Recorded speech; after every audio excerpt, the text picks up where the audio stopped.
Hola, la siguiente pregunta dice así: recurso que utiliza el historiador para ordenar cronológicamente el estudio del pasado. Pues bien, el recurso que utiliza el historiador es la periodización. ¿Por qué? Porque es imprescindible establecer un marco de tiempo para ubicar los procesos históricos. Recuerda que la periodización de la historia tiene como finalidad la exposición de los conocimientos históricos. Permite ubicar los hechos históricos, por ejemplo, en edades, periodos, etapas, para determinar de esa manera, los grados de desarrollo de las sociedades. La más empleada es la que diseñó el señor Cristóbal Keller. Es la que se suele usar, ¿verdad? Vamos a poner aquí Keller. La periodización de Keller. Todas las hemos escuchado, así que vamos a plantear aquí. Hay una edad antigua,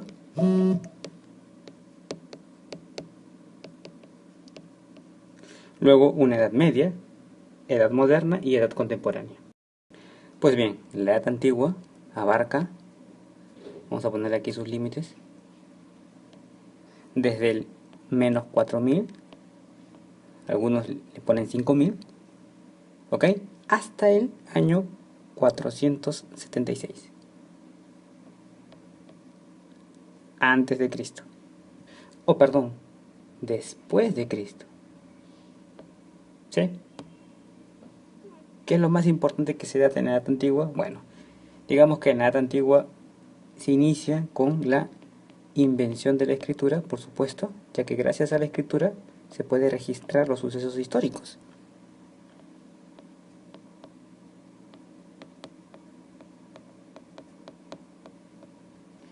Y en el año 476 después de Cristo, la caída de Roma.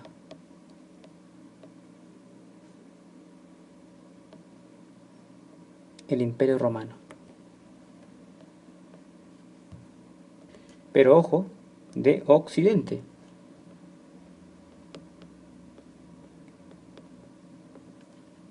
Pero en el interín, ¿qué sucede?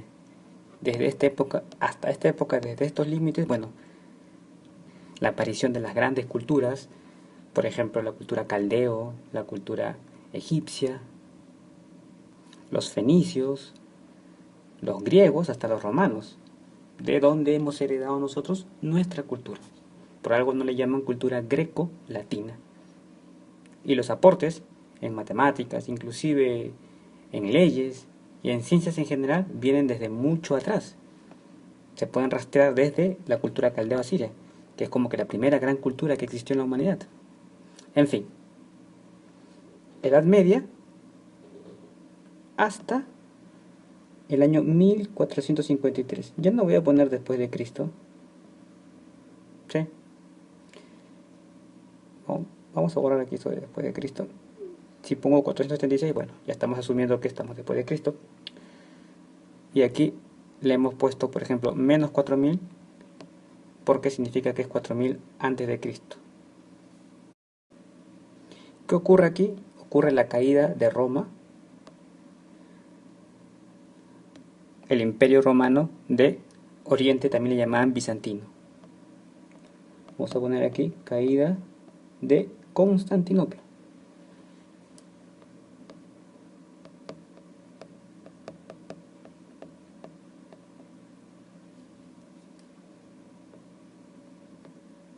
Imperio bizantino, que también le llamaban romano de Oriente.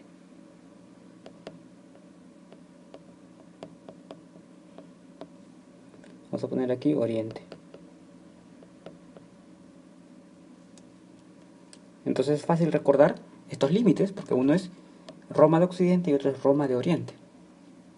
En el interín, ¿qué ocurre? Son 1000 años. Bueno, esos 1000 años son dominados por la ideología de la Iglesia Católica, lo que se conoce como el oscurantismo. En el plano económico prevalecen las ideas feudalistas. Luego tenemos que la Edad Moderna se extiende hasta el año 1789, fecha clave. ¿Qué ocurre? La Revolución Francesa.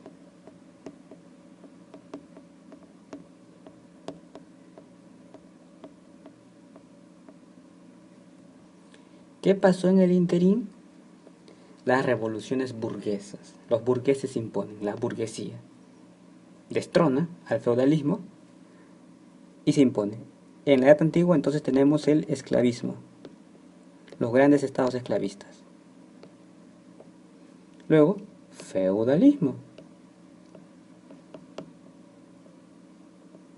1000 años, oscurantismo. Edad moderna, burguesía se impone.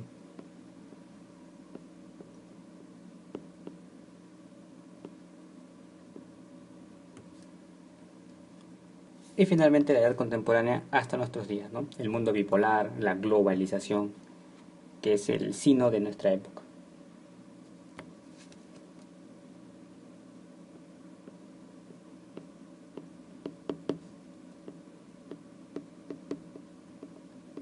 Listo. Entonces creo que está de más poner en duda que la respuesta tiene que ser la periodización como recurso para ordenar cronológicamente los hechos y así estudiarlos. Un efecto social de la revolución industrial es, en principio, ¿qué es la revolución industrial?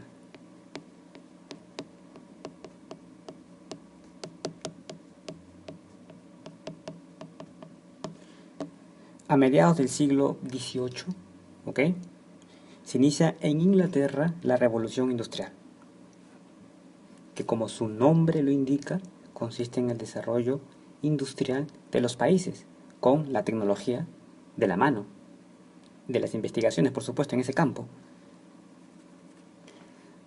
que tiene como consecuencia el transformar la vida completamente de los hombres, las relaciones entre los pueblos, la estructura de las sociedades, y lo que permite finalmente el ascenso de la burguesía.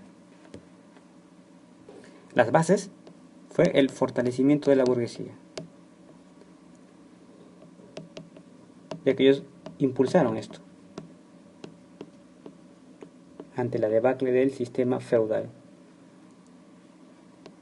El crecimiento demográfico, hubo una explosión.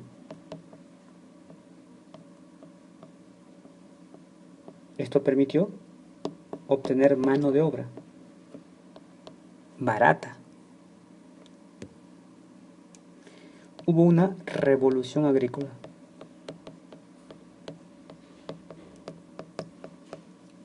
Debido a la tecnología, nuevos cultivos, nuevas técnicas. Por supuesto, adelantos tecnológicos.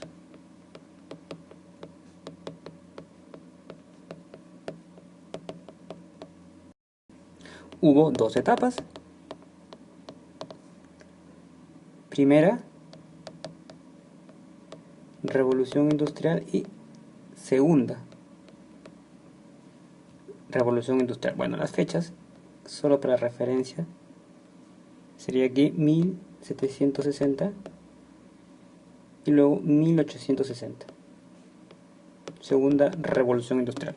Y los países beneficiados, básicamente, empezó en Inglaterra. Ojo con ese detalle. ¿Recuerdas el invento de la máquina de vapor? Francia, Alemania, y luego explotó en Estados Unidos.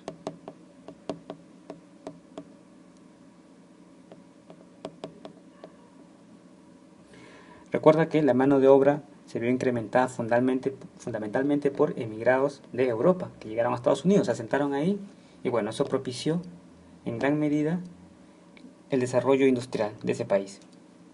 Más detalles. A ver, los inventos. ¿Recuerdas la máquina de vapor? Los más importantes, o los primeros en todo caso. Después, el ferrocarril.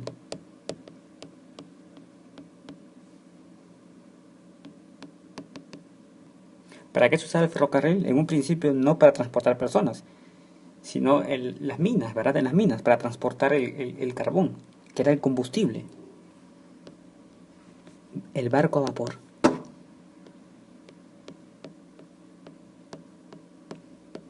Bien, acá nos preguntan no por eso, sino por un efecto social. El principal efecto social es que aparece el proletariado.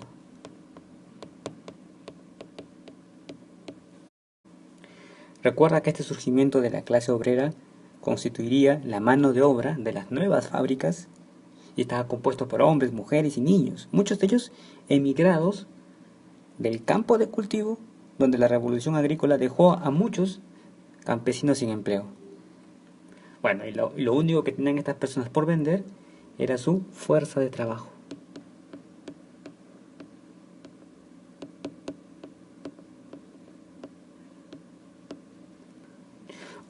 Esta es la respuesta. Otras consecuencias, el desarrollo de la burguesía, por supuesto, y el crecimiento de las ciudades.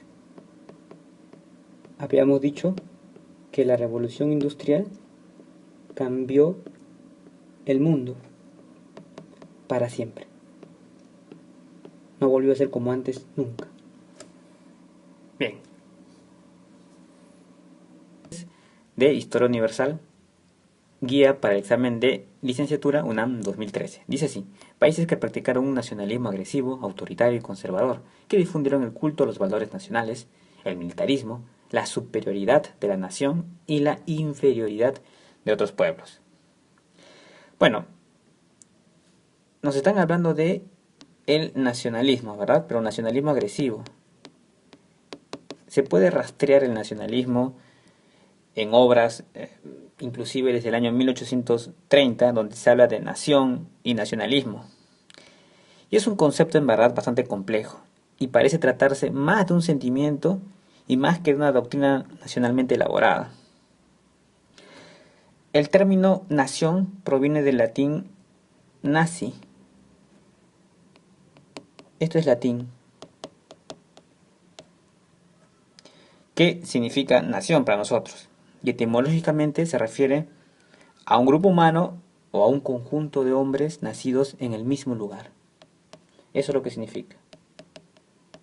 Nacidos en el mismo lugar.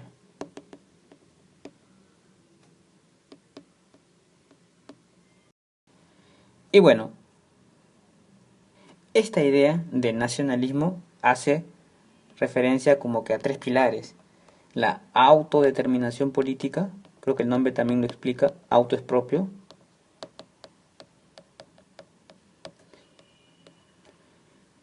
Tiene que ver con el gobierno que dirige al grupo étnico ha de estar libre de cualquier instancia exterior, ya que si la nación le pertenece a los que han nacido en el mismo lugar, por supuesto que tiene que estar libre de influencias extranjeras. Las nacionalidades que no posean un gobierno surgido de la propia vida interna y que estén sujetas a las leyes que les hayan sido impuestas del exterior se han convertido en medios para los propósitos de otros. Por lo tanto, el gobierno tiene que surgir de la propia vida interna. Otra peculiaridad cultural.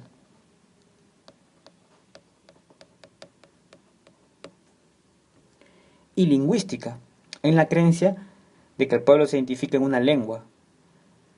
Fue subrayada por precisamente los intelectuales que propusieron el nacionalismo como doctrina, al afirmar que la obra creadora solo puede realizarse en el propio lenguaje. Y bueno, la última y la más radical, ya que me hablan de radicalismo, es la pureza étnica.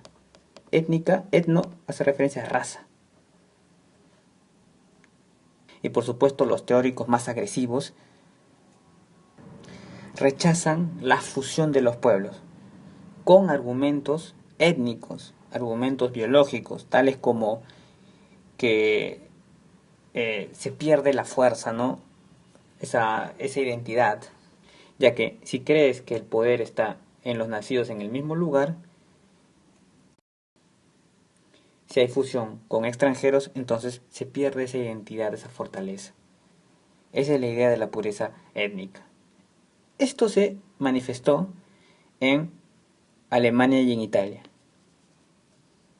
lo que luego se tradujo en fascismo y en nazismo, pilares ideológicos de las guerras mundiales. Guía para el examen de licenciatura UNAM 2015. Dice así: circunstancias económicas y políticas que impulsaron a Alemania, Japón y Estados Unidos como potencias internacionales al finalizar el siglo XIX. Bueno, a manera de introducción diremos que durante esta época que está aquí, al finalizar el siglo XIX, entre los años 1870 y 1914, a esta época se le conoce como la Paz Armada, que es el periodo entre el final de la Guerra Franco-Prusiana y la Primera Guerra Mundial, y se caracterizó por una ausencia de guerras entre las grandes potencias europeas y la existencia al mismo tiempo de fuertes tensiones que provocaron como que una carrera armamentista entre los estados más poderosos. Las causas de esta situación fueron, vamos a escribir aquí, en primer lugar podríamos citar el desarrollo industrial aplicado a la industria armamentista. Es lo que se conoce como la gran industria armamentista. Estas potencias habían alcanzado, como Alemania, Japón y Estados Unidos, un gran desarrollo industrial, pero lo aplicaron aquí y se inicia una carrera armamentista. Luego, problemas limítrofes, por ejemplo, entre Francia y Alemania, ¿no? Por los terrenos de Alsacia y Lorena, o rivalidad por los mercados emergentes, también entre Alemania, Francia e Inglaterra. Aparte diremos que estas potencias tenían como características, que es precisamente la pregunta, contar con gobiernos independientes, economías sólidas, esto quiere decir que estaban basadas en la industria, y conservar su expansionismo militar. Son las tres características de estas potencias emergentes. Luego de este periodo de paz armada, sobreviene la Primera Guerra Mundial, precisamente entre las potencias que habían desarrollado una economía sólida, así como esa carrera armamentista. La pregunta dice así: revolución que otorgó el poder a los soviets, nacionalizó la banca y abolió la propiedad privada. Bueno, estamos hablando por supuesto de, si me dicen soviets, la República Soviética, ¿verdad? Socialista soviética, lo que era, la URSS. Bueno, esto es la Revolución Rusa. ¿O fue? Recuerda que antes en Rusia gobernaban ¿quiénes? Los zares, que eran los emperadores rusos. Los zares eran absolutistas y déspotas, como todos los emperadores, ¿no? Y bueno, la Revolución Rusa los sacó de en medio, de manera cruel, fueron asesinados. El zar Alejandro II y toda su familia. Recuerda que había muchos problemas en Rusia de aquella época. En lo económico, la tierra estaba monopolizada y las riquezas, por supuesto, a cargo de un grupo minoritario. La revolución tiene dos etapas, la primera y la segunda. Bueno, la primera se le llamó la etapa menchevique, y digamos eran los moderados, y la segunda, los radicales, los bolcheviques.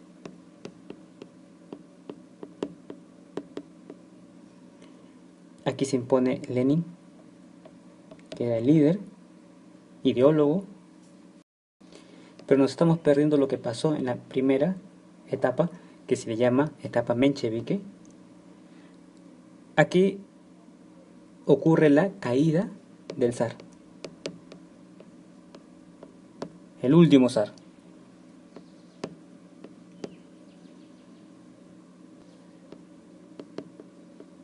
Nicolás II.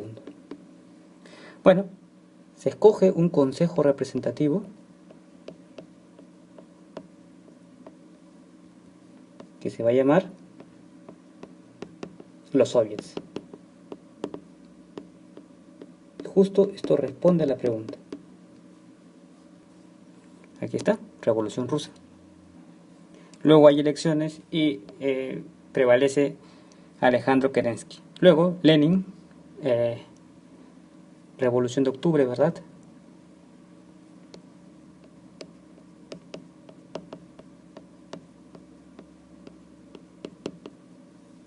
Y bueno, aquí ya se organizó el nuevo Estado soviético. Recién. Unión de Repúblicas Socialistas Soviéticas. Unión de Repúblicas Socialistas Soviéticas. Rusia se convierte en gran potencia militar, así como vigoriza extraordinariamente la industria soviética, por medio de los famosos planes quinquenales. ¿Quién reemplazó a Lenin? Stalin. Con Stalin ocurre este auge. Auge industrial, ¿recuerda eso? Con los planes quinquenales.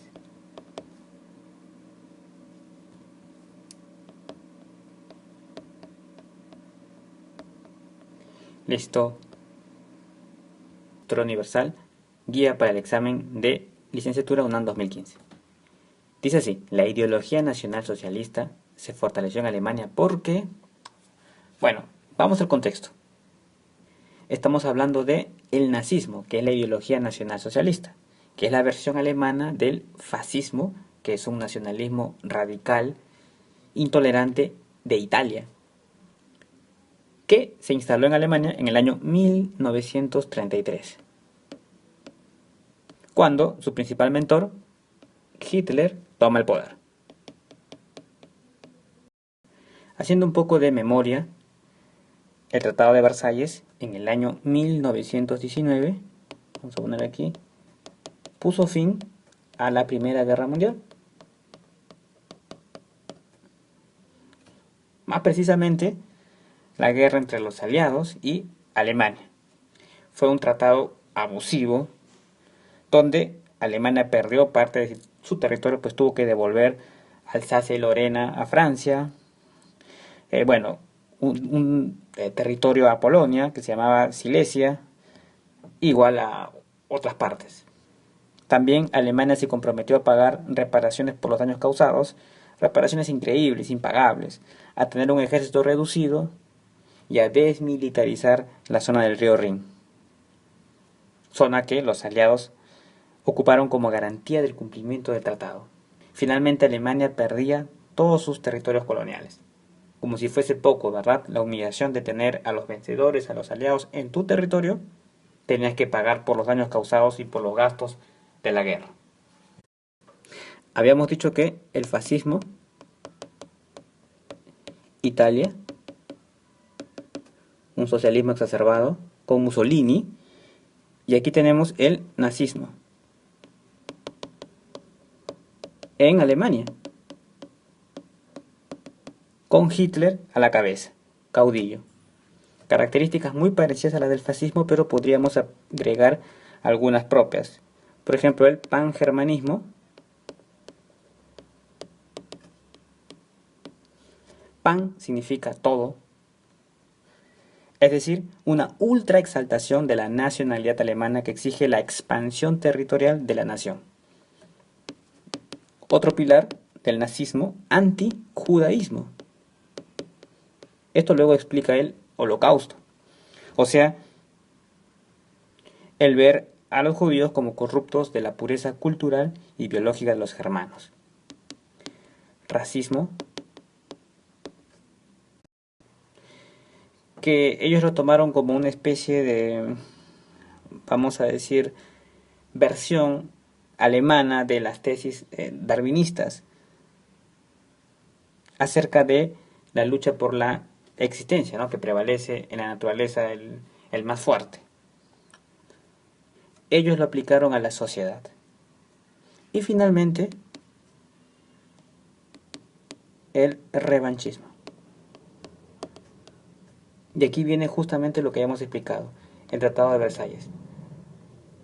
Hacia las cláusulas del Tratado de Versalles eran humillantes e incumplibles. Todas estas ideas se encuentran registradas en la obra, se escribe así: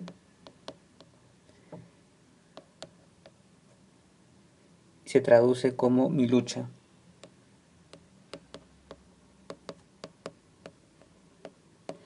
de Hitler. Bueno, ya tenemos el contexto. Ahora sí podemos responder. La ideología nacional socialista, el nazismo, se fortaleció en Alemania porque fomentó el revanchismo alemán contra los vencedores. Exacerbó aún más el nacionalismo alemán. De Historia Universal, guía para el examen de licenciatura UNAM 2015. Dice así: la tregua entre el Kuomintang y los comunistas para crear un frente unido antijaponés sentó las bases para la revolución. Bueno, vamos a entrar en contexto. Hablemos de China.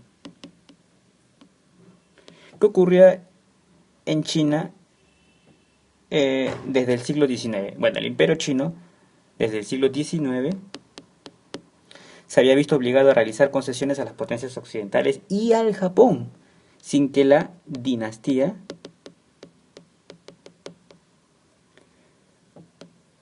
Manchú,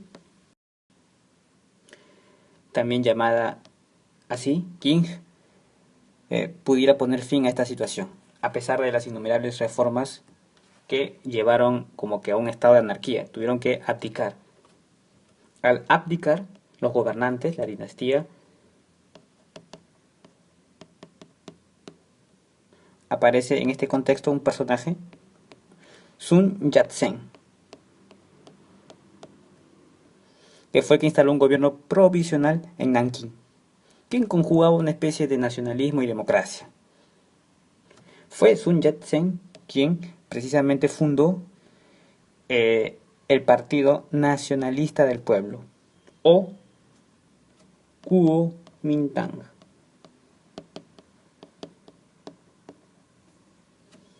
Bueno, a la muerte de Sun Yat-sen aparece otro personaje importante, Chiang Kai-shek, quien comienza a enfrentarse contra un nuevo enemigo, los comunistas. Chiang Kai-shek establece la capital en Pekín. Ahora, imaginen el contexto. Gobernaba la dinastía Manchú, no podía hacer nada contra las potencias occidentales y, lo que era más humillante para los chinos, contra los japoneses. Así es que estaba obligado a realizar concesiones territoriales. Increíble. Hay un estado de anarquía, tiene que abdicar. Sun Yat-sen organiza el Kuomintang, Partido Nacionalista del Pueblo. Luego le sucede Chiang Kai-shek, que tiene que enfrentar no solamente una especie de guerra interna contra los comunistas, sino también los afanes expansionistas del imperio de Japón. Vamos a poner así. Dos rivales, en el frente interno, los comunistas, y en el frente externo, Japón. Japón precisamente invadió el norte de China, estableciendo el estado de Manchukuo, poniendo como monarca a Puyi, quien había sido el último niño emperador manchú en China. Acá está. Invade norte, el norte de China, y lo llama Manchukuo. Y bueno, esto que está aquí es un estado títere, que se disuelve cuando Japón es derrotado en la Segunda Guerra Mundial. Pone como gobernante a el último de la dinastía de los Manchú, un tal Puyi. Bueno, en este contexto de guerra se unen los nacionalistas con Chiang Kai-shek y los comunistas, porque tienen un enemigo común. El enemigo común es Japón, que lanza una terrible ofensiva en el año de 1937, un ataque masivo contra China, que es lo que obliga a los nacionalistas y a los comunistas a unirse temporalmente. Una vez que acaba la guerra, Japón es derrotado, entonces termina el pacto. Y Chiang Kai-shek ahora se enfrenta a los comunistas, pero liderados por Mao Zedong. Se enfrentan ferozmente. Sale ganador Mao Zedong. Chiang Kai-shek tiene que retirarse a Formosa, Taiwán. Es disuelto el Kuomintang, el partido de Chiang Kai-shek, y se instaura la República Popular China. Esto en el año de 1949, derrotado el nacionalismo. Bueno, esto es el contexto de lo que se conoce como la Revolución China. Ahora sí podemos responder la pregunta. Dice aquí, la tregua entre el Kuomintang y los comunistas, ya entendimos por qué se dio esa tregua para tanto un enemigo en común, externo, para crear un frente unido anti-japonés, sentó las bases para la Revolución China. Ya que una vez derrotado Japón, aparece en escena un personaje como Mao Zedong, quien se proclama victorioso de la llamada Revolución China.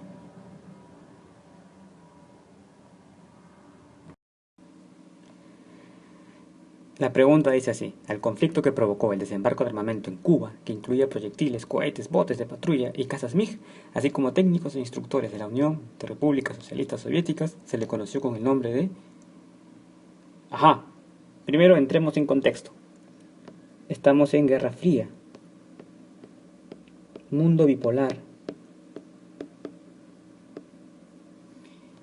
Había pasado ya la Segunda Guerra Mundial, la Gran Guerra. Ya se sabía el resultado. Alemania era duramente castigado. Aparecen dos potencias, Estados Unidos y Rusia, Unión de Repúblicas Socialistas Soviéticas. La Guerra Fría consiste en un enfrentamiento entre ambos en todas las áreas que te puedes imaginar: área política, área diplomática, académica, sin llegar al área militar, porque ahí sería ya una guerra termonuclear, ¿no? Una guerra caliente, entre comillas. Por eso era la Guerra Fría. Ambos se disputaban el control del mundo. Mientras Estados Unidos proponía la OTAN, la URSS decía: yo tengo el Pacto de Varsovia. Y bueno, los países se alineaban para uno o para otro. Pues bien, durante este contexto ocurre lo que se conoce como crisis de misiles, octubre de 1962. Estados Unidos descubre que en Cuba hay bases militares y misiles apuntando hacia Estados Unidos. Recuerden que por la forma del territorio de Cuba y por su localización geográfica, hace vulnerable a Estados Unidos de un ataque de misiles atómicos. Estados Unidos interviene y Rusia responde de esta manera, lo que genera una crisis. Recuerda que los enfrentamientos eran en todos los campos menos en el militar. No podía darse en el militar porque si se daba en el militar, entonces se establecía una guerra termonuclear, la guerra caliente. Bien, ese es el contexto. Y a eso es a lo que se le llama la crisis de los misiles. Bien, países asiáticos que se independizaron a mediados del siglo XX. Entremos en contexto. Esto se conoce como el proceso de descolonización.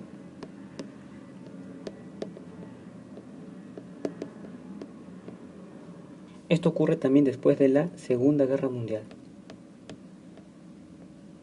que fue la que aceleró estos procesos.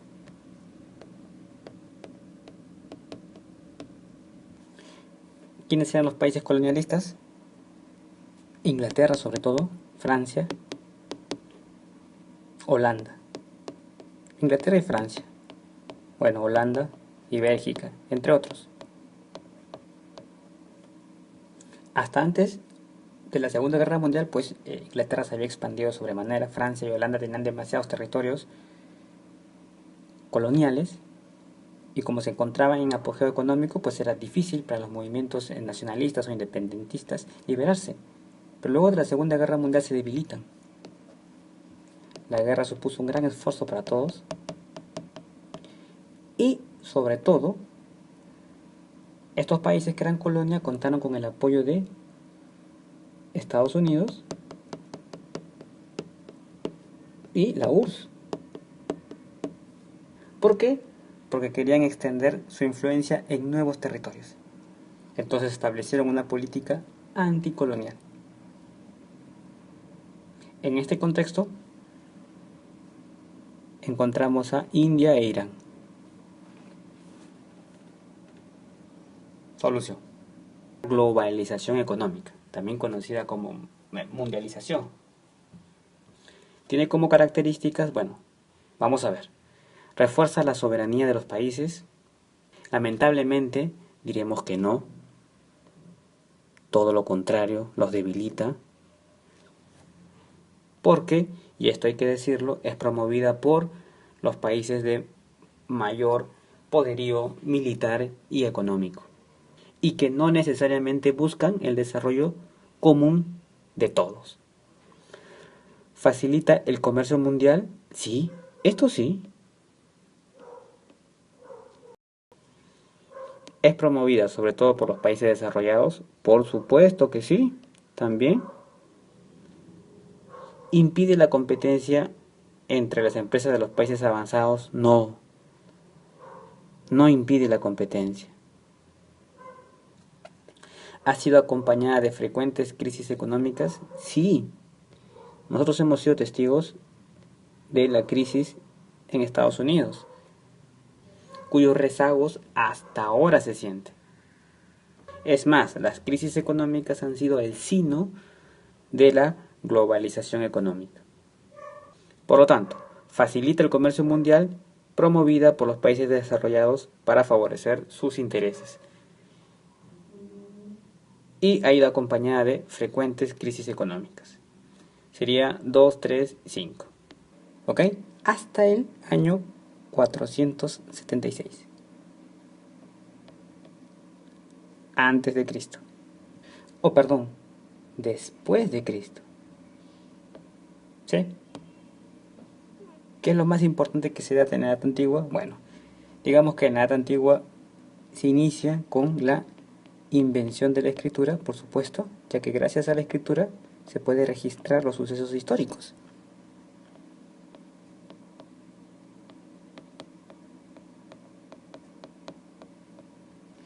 Y en el año 476 después de Cristo,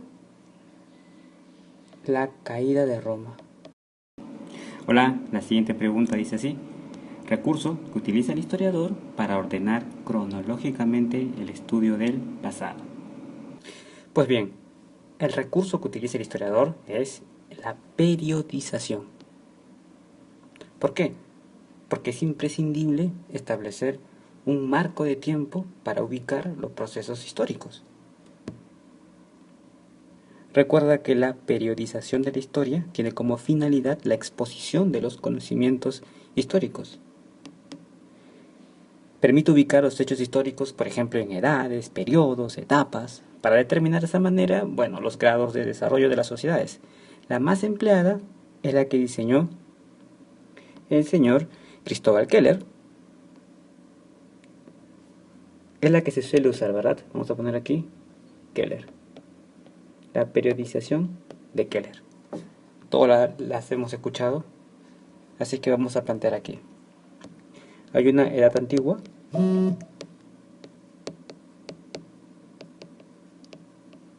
luego una edad media, edad moderna y edad contemporánea. Pues bien, la edad antigua abarca, vamos a poner aquí sus límites, desde el menos 4000, algunos le ponen 5000,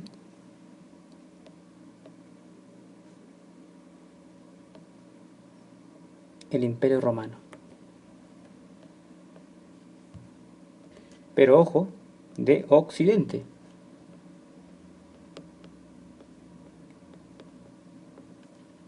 Pero en el interín, ¿qué sucede? Desde esta época hasta esta época, desde estos límites, bueno, la aparición de las grandes culturas, por ejemplo, la cultura caldeo, la cultura egipcia, los fenicios, los griegos, hasta los romanos, de donde hemos heredado nosotros nuestra cultura. Por algo no le llaman cultura greco-latina. Y los aportes en matemáticas, inclusive en leyes y en ciencias en general vienen desde mucho atrás. Se pueden rastrear desde la cultura caldeo-asiria, que es como que la primera gran cultura que existió en la humanidad. En fin, Edad Media hasta el año 1453. Ya no voy a poner después de Cristo. ¿Sí? Vamos a borrar aquí esto de después de Cristo. Si pongo 476, bueno, ya estamos asumiendo que estamos después de Cristo. Y aquí le hemos puesto, por ejemplo, menos 4000, porque significa que es 4000 antes de Cristo.